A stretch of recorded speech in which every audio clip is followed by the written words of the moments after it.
out to pasture, but in a pretty spectacular fashion. The Cassini orbiter has been documenting Saturn and its rings for more than a decade. Tomorrow, it's going out in a blaze of glory, John Bon Jovi style, by crashing right into the planet it was created to study.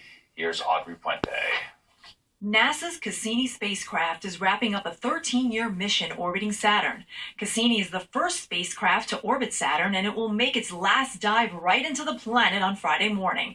According to Sarah Lewin of Space.com, Cassini's gas tank is on empty. It arrived in Saturn's system in 2004, and it's been extended 2 times since then. They used up almost all of its fuel, exploring Saturn as much as possible. So, Cassini is currently headed for a crash landing right into the planet, and it will provide near real-time data on the atmosphere until it loses contact with Earth early Friday. It's sending its final photo of Saturn today, but it's going to keep its observations running to measure the composition of the atmosphere, the makeup, and basically anything it can gather on its way down. In the 13 years that Cassini has flown around Saturn, it completed 294 orbits around the planet.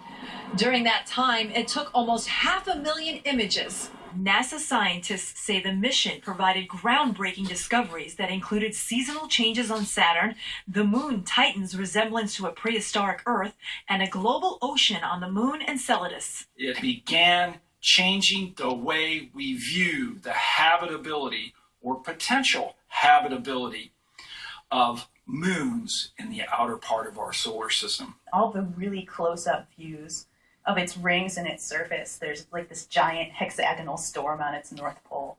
Most of that came from Cassini. As of now, NASA does not have any upcoming missions planned for Saturn. A new one could take a decade to plan and launch, and then it would take 7 years for the spacecraft to reach the planet.